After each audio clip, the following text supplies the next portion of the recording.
আমন্ত্রণ জানাচ্ছি আন্তর্জাতিক সংবাদে। শুরুতে সংবাদ শিরোনাম। ইউক্রেনের দুটি বন্দরে হামলা রাশিয়ার, তুরস্কের ৩ জাহাজ ক্ষতিগ্রস্ত। ভারত মহাসাগরে মার্কিন অভিযান, চীন থেকে ইরানগামী জাহাজ আটক, সরঞ্জাম জব্দ।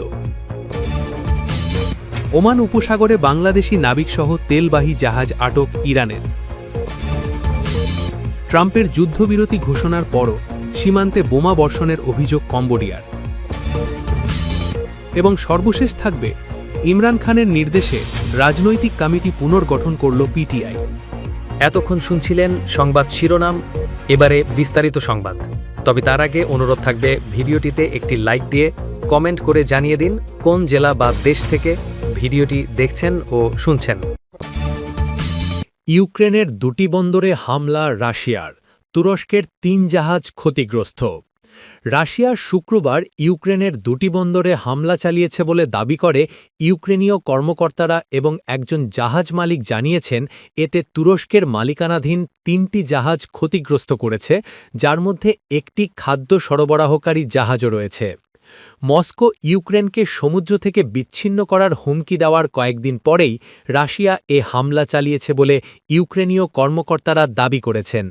গত সপ্তাহে প্রেসিডেন্ট ভ্লাদিমির পুতিন রাশিয়ার তেলবাহী ট্যাঙ্কারগুলোতে ইউক্রেনের সামুদ্রিক ড্রোন হামলার প্রতিশোধ নেওয়ার প্রতিশ্রুতি দিয়েছিলেন। কিয়েভের দাবি, এগুলো রাশিয়ার প্রায় ৪ বছর ধরে চলা যুদ্ধের জন্য অর্থায়নের প্রধান উৎস। তুরস্কের প্রেসিডেন্ট রজব তাইয়েব এরদোগান পুতিনকে বলেছিলেন যে জ্বালানি সুবিধা এবং বন্দরগুলির জন্য সীমিত যুদ্ধবিরতি লাভজনক হতে পারে। তার কয়েক ঘণ্টা পরে শুক্রবার এই হামলা চালানো হয়। ইউক্রেনের প্রেসিডেন্ট ভলোদিমির জেলেনস্কি ছবি পোস্ট করেছেন, যাতে ওডেসা অঞ্চলের চোর্নোমর্স্ক বন্দরে একটি জাহাজে একটি বিশাল আগুন জ্বলতে দেখা যাচ্ছে, যেখানে অগ্নিনির্বাপক কর্মীরা আগুন নেভাচ্ছেন। এটি আবারও প্রমাণ করে যে রাশিয়ানরা কেবল কূটনীতির বর্তমান সুযোগটিকে যথেষ্ট গুরুত্বের সাথে নিতে ব্যর্থ হয়েছে, বরং ইউক্রেনের স্বাভাবিক জীবন ধ্বংস করার জন্য যুদ্ধ চালিয়ে যাচ্ছে, তিনি বলেন। জাহাজটির মালিক সেঙ্ক শিপিং জানিয়েছে যে সেঙ্কটি জাহাজটি ইউক্রেন সময় দুপুর ২টো বা বাংলাদেশ সময় রাত ৮টার কাছাকাছি সময় আক্রমণের শিকার হয়েছিল। ক্রুয়ের মধ্যে কোনো হতাহতের ঘটনা ঘটেনি এবং ক্ষয়ক্ষতিও সীমিত ছিল। ইউক্রেনের নৌবাহিনীর মুখপাত্র রয়টার্সকে জানিয়েছেন যে মোট ৩টি জাহাজ ক্ষতিগ্রস্ত হয়েছে, যার সবকটি তুরস্কের মালিকানাধীন। তবে মুখপাত্র অতিরিক্ত বিবরণ দেননি। তুরস্কের পররাষ্ট্র মন্ত্রণালয় চোর্নোমর্স্ক বন্দরে ক্ষতির বিষয়টি নিশ্চিত করেছে এবং আরও জানিয়েছে যে তুরস্কের কোনো তুরস্কি নাগরিক আহত হওয়ার খবর পাওয়া যায়নি। সূত্র রয়টার্স। ভারত মহাসাগরে মার্কিন অভিযান, চীন থেকে ইরানগামী জাহাজ আটক, সরঞ্জাম জব্দ।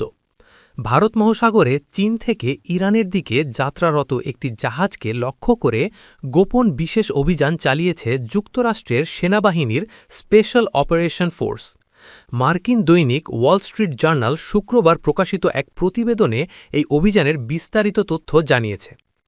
জাহাজে অভিযান চালিয়ে সামরিক কাজে ব্যবহারযোগ্য কিছু সরঞ্জাম জব্দ করার দাবি করেছে যুক্তরাষ্ট্র। পরে জব্দ করা সরঞ্জাম ধ্বংস করা হয়েছে বলে জানানো হয়। তবে অভিযানের পর জাহাজটিকে গন্তব্যের দিকে যেতে দেওয়া হয়। খবর অনুযায়ী গত মাসে ভারত মহাসাগরে শ্রীলঙ্কার উপকূল থেকে কয়েকশো মাইল দূরে জাহাজটিতে উঠে অভিযান চালায় যুক্তরাষ্ট্রের সেনারা। যুক্তরাষ্ট্রের কর্মকর্তাদের উদ্ধৃতি দিয়ে বলা হয়েছে, জাহাজে থাকা কার্গোর মধ্যে এমন কিছু যন্ত্রাংশ ছিল যা ইরানের প্রচলিত অস্ত্র কর্মসূচিতে কাজে লাগতে পারে। জব্দ করা চালান ধ্বংস করা হলেও জাহাজটিকে পরে চলতে দেওয়া হয়। আল জাজিরার প্রতিবেদনে বলা হয়েছে, যুক্তরাষ্ট্রের ইন্দো প্রশান্ত মহাসাগরীয় কমান্ড তাৎক্ষণিকভাবে এই অভিযানের তথ্য নিশ্চিত করেনি। তবে এক কর্মকর্তা বলেছেন, জব্দ করা সামগ্রী ইরানের প্রচলিত অস্ত্র তৈরিতে সম্ভাব্যভাবে কাজে লাগতে পারে। একই সঙ্গে এগুলোকে দ্বৈত ব্যবহারযোগ্য হিসেবে উল্লেখ করা হয়েছে, অর্থাৎ বেসামরিক কাজেও ব্যবহার হতে পারে। বিশ্লেষকদের মতে এই ঘটনা ইরানকে অস্ত্র ও প্রযুক্তি সরবরাহ ঠেকাতে যুক্তরাষ্ট্রের নজরদারি ও বাধাদান কার্যক্রমের ইঙ্গিত দেয়। যুক্তরাষ্ট্র দীর্ঘদিন ধরেই ইরানের ওপর কঠোর নিষেধাজ্ঞা আরোপ করে রেখেছে। আল জাজিরার প্রতিবেদনে বলা হয়েছে, ঘটনার বিষয়ে ইরান ও চীন তখন পর্যন্ত তাৎক্ষণিক কোনো প্রতিক্রিয়া জানায়নি। উড়োজাহাজের জন্য প্রয়োজনীয় উপাদান সংগ্রহ নেটওয়ার্ক ভাঙতে বিভিন্ন ব্যক্তি ও প্রতিষ্ঠানের বিরুদ্ধে নিষেধাজ্ঞার কথা জানায়। ওই বিবৃতিতে ইরান প্রচলিত অস্ত্র কর্মসূচির জন্য উপাদান সংগ্রহ করে বলে উল্লেখ করা হয় এবং এই ধরনের নেটওয়ার্ক বন্ধের পদক্ষেপ নেওয়ার কথা বলা হয়। আল জাজিরার প্রতিবেদনে আরও বলা হয়েছে, এই অভিযান এমন সময়ে সামনে এলো যখন নিষেধাজ্ঞা সংক্রান্ত অভিযোগে ভেনেজুয়েলার উপকূলের কাছে একটি তেলবাহী জাহাজ জব্দের ঘটনাও আলোচনায়।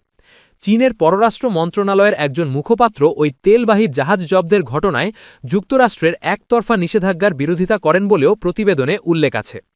এই অভিযানে কোন জাহাজটি ছিল, কার মালিকানাধীন কিংবা জব্দ করা যন্ত্রাংশের নির্দিষ্ট তালিকা, এসব বিষয়ে এখনও বিস্তারিত তথ্য প্রকাশ করা হয়নি। ওমান উপসাগরে বাংলাদেশি নাবিকসহ তেলবাহী জাহাজ আটক ইরানের। ওমান উপসাগরে একটি তেলবাহী ট্যাঙ্কার আটক করেছে ইরান। ট্যাঙ্কারটিতে ভারত, শ্রীলঙ্কা ও বাংলাদেশের ১৮ জন নাবিক ছিলেন। ইরানি গণমাধ্যম জানিয়েছে, শুক্রবার রাত থেকে শনিবারের ১৩ ডিসেম্বরের মধ্যে এটিকে আটক করা হয়। দক্ষিণাঞ্চলীয় হরমোজগান প্রদেশের এক কর্মকর্তার উদ্ধৃতি দিয়ে ফার্স বার্তা সংস্থা জানায়, ওমান সাগরের উপকূলের কাছে ৬ মিলিয়ন লিটার চোরাচালানকৃত ডিজেল বহনকারী একটি তেলবাহী ট্যাঙ্কারে অভিযান চালানো হয়েছে। জাহাজটি তার সব নেভিগেশন ব্যবস্থা বন্ধ করে রেখেছিল বলেও দাবি করা হয়। ইরানি বাহিনী নিয়মিতভাবে উপসাগরে অবৈধভাবে জ্বালানি পরিবহনের অভিযোগে জাহাজ আটকানোর ঘোষণা দিয়ে থাকে। ইরানে খুচরা জ্বালানির দাম বিশ্বের সবচেয়ে কমগুলোর একটি হওয়ায় তা অন্য দেশে চোরাচালান করা বিশেষভাবে লাভজনক। গত মাসে ইরান উপসাগরীয় জলসীমায় একটি তেলবাহী ট্যাঙ্কার জব্দ করে অননুমোদিত পণ্য বহনের অভিযোগে, এবং এটিকে অন্য কোনো দেশের বিরুদ্ধে প্রতিশোধমূলক পদক্ষেপ বলে যে ধারণা দেওয়া হয়েছিল তা নাকচ করে দেয়। সর্বশেষ এই জব্দের ঘটনা ঘটে যুক্তরাষ্ট্র ভেনেজুয়েলার উপকূলে একটি তেলবাহী ট্যাঙ্কার জব্দ করার ২ দিন পর। ট্রাম্পের যুদ্ধবিরতি ঘোষণার পরও সীমান্তে বোমাবর্ষণের অভিযোগ কম্বোডিয়ার। থাইল্যান্ড ও কম্বোডিয়ার সীমান্ত এলাকায় যুদ্ধবিরতিতে সম্মত হয়েছে বলে দাবি করেছেন মার্কিন প্রেসিডেন্ট ডোনাল্ড ট্রাম্প। তবে এর কয়েক ঘণ্টা পরই থাইল্যান্ড বোমাবর্ষণ অব্যাহত রেখেছে বলে অভিযোগ করেছে কম্বোডিয়া। যদিও এ ঘটনা নিয়ে মার্কিন প্রেসিডেন্ট ডোনাল্ড ট্রাম্পের কোনো নতুন প্রতিক্রিয়া ও থাইল্যান্ডের কর্তৃপক্ষের কোনো বক্তব্য পাওয়া যায়নি। স্থানীয় সময় শনিবার সামাজিক যোগাযোগ মাধ্যমে দেয়া এক পোস্টে কম্বোডিয়ার প্রতিরক্ষা মন্ত্রণালয় জানায়, ১৩ ডিসেম্বর থাই সামরিক বাহিনী দুটি F-16 যুদ্ধবিমান ব্যবহার করে বিভিন্ন লক্ষ্যবস্তুতে ৬০টি বোমা নিক্ষেপ করেছে। হোটেল ও সেতুর ওপর বিমান হামলার কথা উল্লেখ করে মন্ত্রণালয় আরও জানায়, থাই বাহিনী এখনও বোমাবর্ষণ বন্ধ করেনি, হামলা অব্যাহত রয়েছে। কম্বোডিয়ার অভিযোগ অনুযায়ী থাইল্যান্ডের হামলা চলতে থাকায় দক্ষিণ পূর্ব এশিয়ার এই দুই প্রতিবেশী দেশের মধ্যে চলমান সহিংসতা এখন ৬ষ্ঠ দিনে গড়িয়েছে। উল্লেখ্য, গত সোমবার শুরু হওয়া এই নতুন সংঘাতে কমপক্ষে ২০ জন নিহত হয়েছেন। দেশ দুটির বিরোধপূর্ণ সীমান্তের দুপাশে প্রায় ৫ লাখ মানুষ ঘরছাড়া হয়েছেন। সূত্র বিবিসি। ইমরান খানের নির্দেশে রাজনৈতিক কমিটি পুনর্গঠন করল পিটিআই। পাকিস্তান তেহরিকে ইনসাফ পিটিআই তাদের রাজনৈতিক কমিটি পুনর্গঠন করেছে।